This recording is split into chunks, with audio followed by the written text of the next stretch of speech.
Hello, my name's Mike Brunk. I'm the Urbana City Arborist, and I help manage the Landscape Recycling Center. We're out today in this beautiful park to aerate our turf. Now, we get a lot of questions about how to aerate and how to compost turf, and it's quite easy.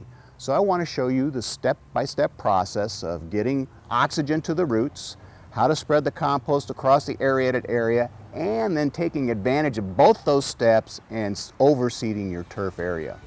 Over the summer, soils can get compacted and there can be a lot of thatch buildup in turf areas. And that's why it's important to aerate your lawn in the fall. In fact, September through late October is an excellent time to aerate your lawn, feed your turf, and actually overseed that area.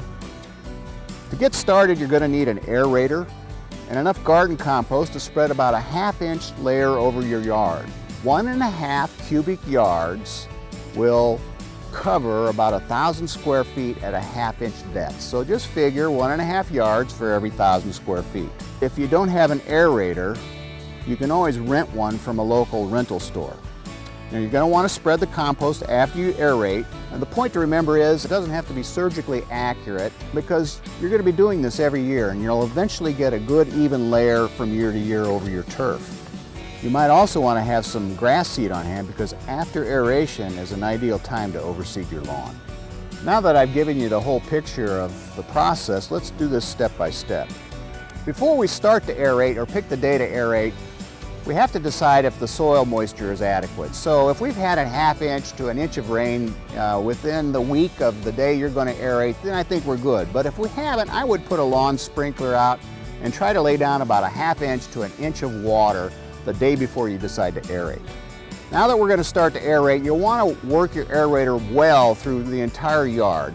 Whatever pattern you choose, whatever's easiest and the safest for you to use, make sure the aerator's getting good plugs and thoroughly aerate the entire lawn area. After you've worked the soil, you'll want to spread compost in a thin ½ inch layer or less.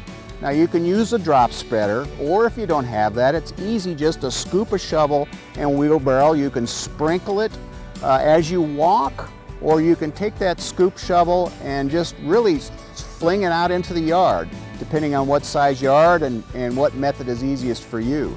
Now once you get this compost spread out over the lawn, you'll have clumps and things, but all you have to do is just kind of spread it out with a leaf rake, or the method I like is to turn a garden rake upside down and just kind of smooth it back and forth. The compost will naturally fill into the holes and fertilize the root zone of the turf. So now you've got oxygen down into the root zone and you've got good rich nutrients. It's a perfect time to overseed. Whether you use a drop spreader or a rotary spreader, choose your seed. You can seed your entire lawn and be ready for next spring. Now that you know the basics of aerating your yard, give it a try. It's not a complicated process and the results are well worth the effort. Stay tuned for more how-to videos from the Landscape Recycling Center.